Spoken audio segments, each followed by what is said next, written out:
વિદ્યાર્થી મિત્રો, આ વિડીયોમાં જોઈશું વિભાગ એનો પ્રશ્ન નંબર 1 ખરા ખોટા. ડિસ્ક્રિપ્શનમાં તમને આખું પ્લેલિસ્ટ મળી જશે, જેમાં તમામ જે વિભાગ વાઇઝ ચેપ્ટર વાઇઝ તમને દાખલાઓ મળશે, જે તમને તમારી પરીક્ષામાં હેલ્પફુલ રહેશે. મહત્ત્વનું એ છે કે દરેક વિડીયોઝ તમે જુઓ અને પછી જાતે દાખલા ગણો. ઓકે, આઈ એમ શ્યોર એવી રીતે જો તમે મહેનત કરશો તો તમારે 80માંથી મેક્સિમમ ગુણ આવશે. ઓકે, થોડો ટાઈમ કાઢીને તમે પહેલાં તો નીચે કમેન્ટ કરો કે તમારે 80માંથી કેટલા ગુણ લાવવા છે. અને 100% હું તમને કહું છું, જો તમે મહેનત કરશો તો તમે જે ધારેલા ગુણ છે તમારે આવશે. ઓકે, તો નીચે કમેન્ટ કરો.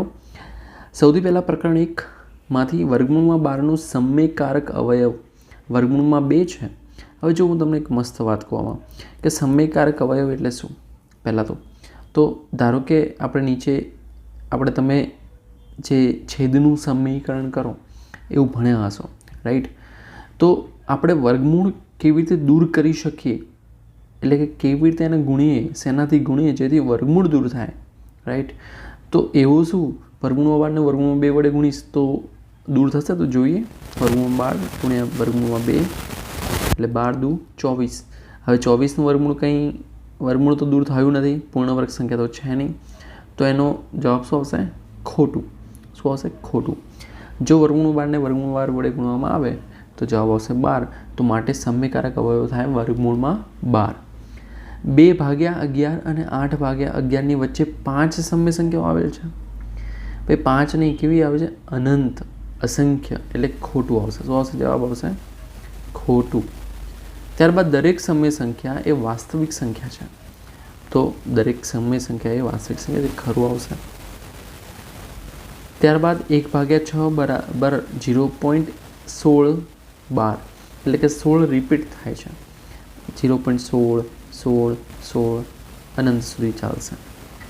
તો આપણે જોઈ લઈએ ભાગીને જ ડાયરેક્ટલી. બરાબર, 1/6 છે, ભાગ ચાલે નહીં એટલે પોઈન્ટ મૂકવો પડશે. હવે 6 એકા 6, શેષ 4 આવશે.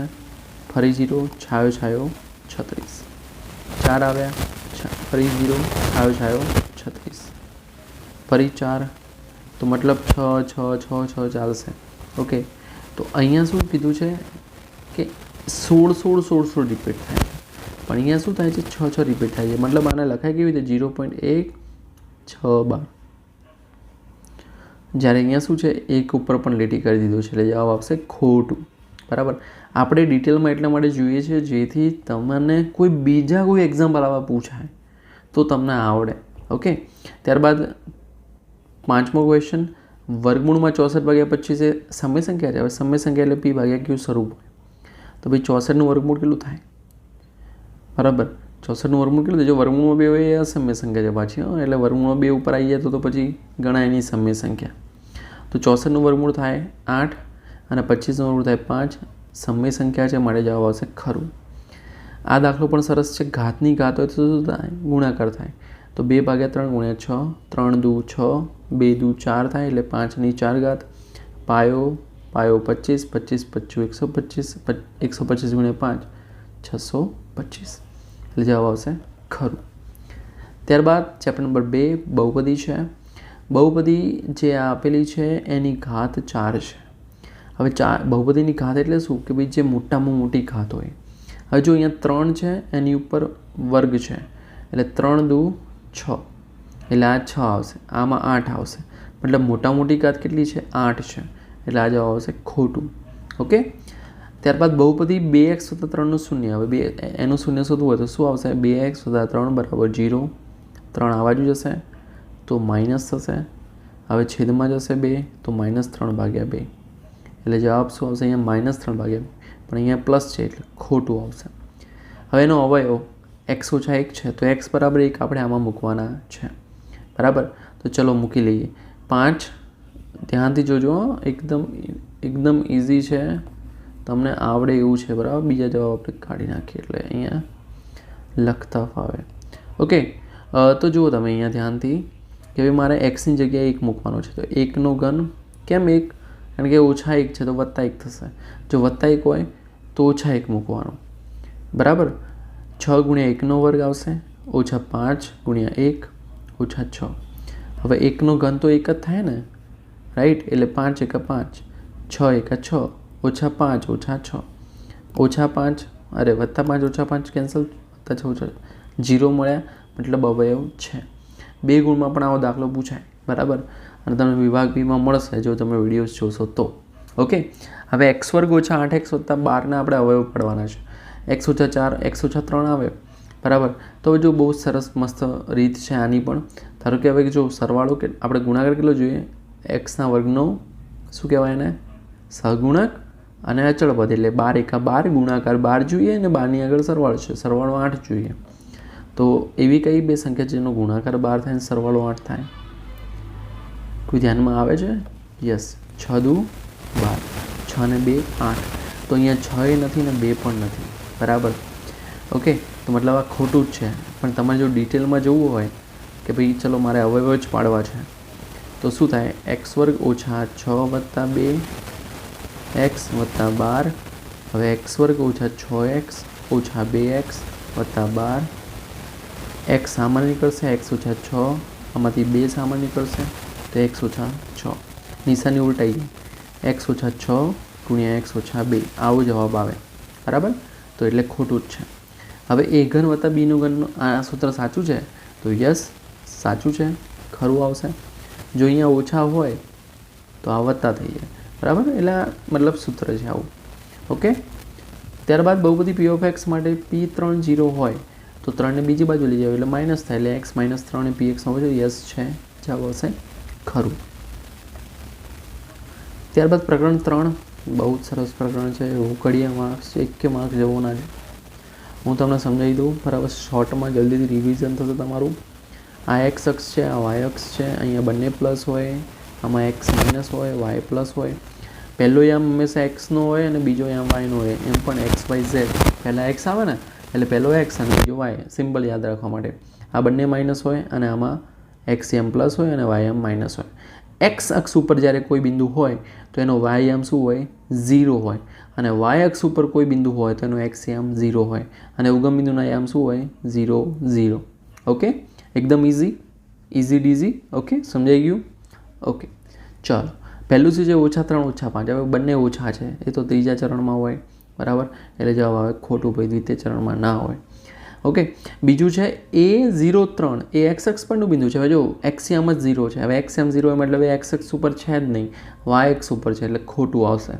ઓકે, ત્યારબાદ બિંદુ 3 વાગ્યા 2 ઓછા 5 વાગ્યા. આપણે ભાઈ બિંદુ જોવું નથી, આપણે નિશાની જોવું. અહીંયા પ્લસ છે ને માઇનસ છે, પ્લસ માઇનસ ભાઈ, પ્લસ માઇનસ એમાં આવ્યું ચતુર્થમાં, મતલબ સાચું કહે છે એટલે ખરું આવશે.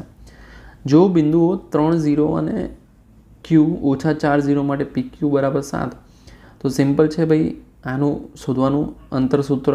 3 ઓછા ઓછા 4, x એમની બાદબાકી કરો એનો વર્ગ કરો, વત્તા y એમની બાદબાકી કરો એનો વર્ગ કરો, બરાબર? અને આખાનું વર્ગમૂળ, બરાબર? 10માં આવશે 3 વત્તા 4નો વર્ગ, 0નું તો આપણે ગણવા નથી, વર્ગમૂળ નીકળી જાય, 3 ને 4 7 થાય, એટલે જવાબ આવશે ખરું. ઓકે, હવે નેક્સ્ટ શું કહે છે? ભાઈ a બરાબર 5, b બરાબર 3, c બરાબર ઓછા 2 અને d બરાબર ઓછા 5 માટે બિંદુ a b c d એ પ્રથમ ચરણમાં છે. તો જો a b c d શોધવા હોય, a ગુણ્યા b અને c ગુણ્યા d, તો ચલો a કેટલા છે? 5 છે, b કેટલા છે? 3 છે, બરાબર? બંનેનો ગુણાકાર થશે. c કેટલા છે? ઓછા 2 અને d કેટલા છે? ઓછા 5. તો 5 તરી 15, 5 દુ 10, બંને પ્લસ છે, મતલબ પ્રથમ ચરણમાં છે, તો જવાબ આવશે ખરું. x અક્ષ બિંદુ 3/4 0માંથી પસાર ન થાય, ભાઈ 3/4 x અક્ષ આપેલી છે મતલબ પસાર થાય, એટલે જવાબ આવશે અહીંયા ખોટું. ઓકે, ત્યારબાદ પ્રકરણ 5, ભાઈ આમાં તો તમારે બધી પ્રસ્તાવના વાંચી લેવાની, એમાંથી પૂછાશે. ઓકે, ભૂલતા નહીં. જે પણ તમને કહું એ ધ્યાનમાં લેજો, બરાબર? જીગર સર કહે છે એટલે નહીં, પણ મહત્ત્વનું છે એટલા માટે. ઓકે, ઘણા બધાને મારું નામે ખબર નહીં હોય કે આ સાહેબનું આ નામ છે. ઓકે, આપણું કામ પતી ગયું, પછી શું કરવા જવું, પણ વાંધો નહીં, ભણવા ઉપર જ ફોકસ કરો તમે. યુક્લિડ એ થેલ્સનો ખ્યાતનામ વિદ્યાર્થી હતો. ભાઈ આ હતો નહોતો? ખોટું. કોણ હતો? નીચે કમેન્ટ કરો, બરાબર? નગર વાંચજો ચોપડીમાંથી એકવાર. સરખી વસ્તુઓના બમણા એકબીજાને સમાન હોય, ભાઈ એકબીજાને સમાન જ હોય. આમાં બહુ આવા ક્વેશ્ચન પૂછાતો હોય તમને મજા આવી જાય કે ભાઈ આટલું ઇઝી કોમન સેન્સ જેવું ક્વેશ્ચન છે. રેખા એ પહોળાઈ વગરની લંબાઈ છે, તો યસ ભાઈ ખરું. એક જ બિંદુમાંથી ફક્ત એક જ કે ભાઈ એકની અનંત પસાર થાય, બરાબર. આપણી ચેનલનું નામ છે અનંત એજ્યુકેશન. એવી રીતે બે ભિન્ન બિંદુઓમાંથી પસાર થતી અસંખ્ય રેખાઓ મળે, એક જ રેખા મળે, બે ભિન્ન બિંદુમાંથી અસંખ્ય પસાર થઈ જ ના શકે, એટલે ખોટું આવશે. આ પ્રકરણ 11. ઓકે, આ પણ એકદમ ઇઝી. બે ગોળાની સપાટીઓના ક્ષેત્રફળનો ગુણોત્તર 16:9 છે. ભાઈ બે ગોળાની સપાટી એટલે કે પાઈ આર વર્ગ, શું આવે ભાઈ 4πr વર્ગ આવે ને સૂત્ર ક્ષેત્રફળનું વક્ર સપાટી, બરાબર. હવે એમનો ગુણોત્તર 16:9 છે. હવે ઘનફળ શું આવે 4/3 πr નો ઘન. ઓકે, હવે અહીંયા તમે ઘન છે, અહીંયા વર્ગ છે, મતલબ બંને સરખા હોય નહીં, કારણ કે ગુણોત્તર બદલાઈ છે, એટલે જવાબ અહીંયા આવશે ખોટું. 3 સેમી ત્રિજ્યા અને 4 સેમી ઊંચાઈવાળા શંકુની વક્ર સપાટી, શંકુની વક્ર સપાટીનું ક્ષેત્રફળનું સૂત્ર શું? πr/l. ઓકે, આ બીજો દાખલો છે. હવે એલ અહીંયા મળે આપેલા નથી, તો એલ શોધી લઈએ. તો વર્ગમૂળમાં r નો વર્ગ વત્તા h નો વર્ગ. r એટલે ત્રિજ્યા, h એટલે ઊંચાઈ. ત્રિજ્યા 3 છે ને ઊંચાઈ 4 છે, તો 3 નો વર્ગ વત્તા 4 નો વર્ગ. 3 તરી 9, ચોકું 16, 25 એટલે 5 જવાબ આવશે. તો પાઈ એમના એમ રાખવાના છે, કારણ કે અહીંયા જવાબમાં પાઈ એમના એમ છે. r 3 આવશે અને l 5 આવશે, એટલે 5 તરી 15 પાઈ જવાબ આવે. એટલે આ ભાઈ કહે છે ખોટું, 12 ના આવે, 12 પાઈ સેમી ના થાય, બરાબર, 12 પાઈ સેમી વર્ગ ના થાય. એક શંકુ અને નળાકારની ઊંચાઈ તેમાં ત્રિજ્યા સમાન છે, તો શંકુનું ઘનફળ નળાકારના ઘનફળથી ત્રીજા ભાગનું હોય. ભાઈ આ તો સૂત્ર જ છે, આમાં શું મોટી વસ્તુ છે, રાઈટ. જવાબ આવશે ખરું. એક ગોળાની સપાટીનું ક્ષેત્રફળ 9 પાઈ સેમીનો વર્ગ છે, બરાબર. તમને સપાટીનું ક્ષેત્રફળ આપેલું છે અને એનો વ્યાસ કે ભાઈ 1.5 સેમી હોય, તો ચલો આપણે જોઈ લઈએ કે ભાઈ ગોળાની સપાટીનું ક્ષેત્રફળ શું આવશે?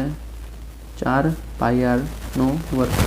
4 પાઈ એમના એમ નાખીશું આપણે, કે પછી શોધી લેવા છે. ચલો આપણે તમને આપેલું છે 9 પાઈ, તો 9 પાઈ 4 પાઈ r નો વર્ગ. પાઈ જતા રહ્યા, તો r નો વર્ગ બરાબર શું આવે? 9/4. એટલે વર્ગમૂળ કરીશું બંને બાજુ, તો r નો વર્ગ બરાબર 9/4 છે ને, તો r બરાબર શું આવે? વર્ગમૂળમાં 9/4. આ બે ગુણમાં પૂછી શકે આવો દાખલો, એટલા માટે ગણાવું છું. 3/2 શું છે? સેમી. 3/2 એટલે કેટલા આવે? 1.5 સેમી, બરાબર. પણ આ શું મળ્યું આપણને? તમને એમ જોઈને લાગે અરે વાહ તો સાચું હશે, પણ બકા આમાં પ્રોબ્લેમ છે. શું છે? આ r છે અને આ વ્યાસ છે. r એટલે ત્રિજ્યા અને વ્યાસ એટલે d, રાઈટ. એટલે જવાબ આવશે અહીંયા ખોટું. એટલે જલ્દબાજીમાં વધારે ખુશ ના થઈ જવું, બરાબર. એક એમ નિયમ છે, મતલબ એક બહુ જૂની વાત છે કે વધારે ગુસ્સામાં અને ખુશ થઈને બોલતી વખતે ધ્યાન રાખવું. વધારે ખુશ થઈ જઈએ તો એ વધારે પડતું આપણે મતલબ લોકોને કહેવા માંડીએ, અને વધારે ગુસ્સામાં હોય તો આપણે ગમે તેમ બોલવા લાગીએ, એટલે ધ્યાનમાં રાખવું, બરાબર.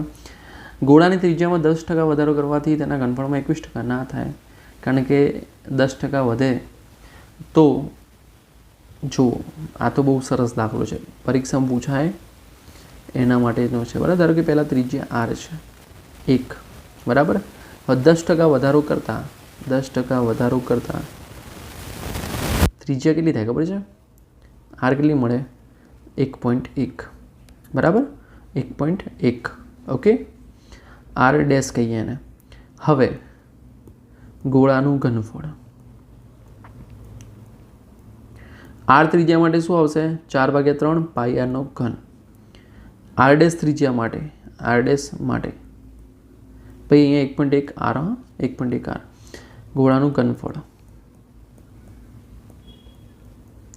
શું આવશે? 4/3 પાઈ r ડેશ નો ઘન. હવે r ડેશ બરાબર શું આવશે? 1.1. તો 4/3 પાઈ 1.1 નો 1.1 r નો ઘન. હવે 4/3 પાઈ એમના એમ 1.1 r. 1.1 કેટલી વાર લખીશું આપણે? 3 વાર લખીશું. થોડી જગ્યા અહીંયા લખી દીધી. પાઈ 1.1 1.1 1.1 કેમ 3 વાર લખે? કારણ કે ઘન છે અને r નો ઘન લખી દીધો. હવે પોઈન્ટ કાઢી દઈએ આપણે ભાઈ, તો 11 × 11 × 11 ભાગ્યા 10 10 10 એટલે 1000 લખી શકીએ, અને r નો ઘન તો છે જ. હવે 11 ગુણ્યા 11 ગુણ્યા 11 કરશો એટલે કેટલા આવશે ભાઈ? 11 ગુણ્યા 11 એટલે 121. 121 ગુણ્યા 11 કરીએ, 11 એકા 11, વધી પડી 1, 11 દુ 22 ને 23, વધી પડી 2, 11 એકા 11, 11 ને 2 13. તો 1331 બરાબર. 4/3 પાઈ આરનો ઘન એમનો એમ બરાબર. આપણે એક્સ્ટ્રા કેટલા 1331 ભાગ્યા 1000 એટલે પોઈન્ટ મૂકીશું એટલે શું આવશે? 1.331 4/3 પાઈ આરનો ઘન. હા તમે જુઓ આ તો હતો જ, વધ્યો કેટલો? 33% બરાબર. મતલબ પહેલાં આપણે એમને કેટલા હતા? 4/3 પાઈ આરનો ઘન તો હતો જ ભાઈ. ચલો એ તો સાઈડમાં. વધ્યો કેટલો? તો આના ટકા શોધવા જઈએ તો 33% થાય બરાબર. તો જવાબ અહીંયા આવશે 33%. એટલે ખોટું છે. શું છે? ખોટું બરાબર. ઇનકેસ આ તો પૂછાય તો તમે ધારો કે 33% લખ્યું તો તમને આવડે, રાઈટ.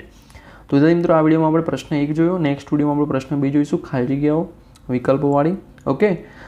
અને ડિસ્ક્રિપ્શનમાં તમને બધું મળી જશે, જોવાનું ના ભૂલતા. ફરી મળીએ નેક્સ્ટ વિડીયોમાં. ત્યાં સુધી good bye, take care, all the best.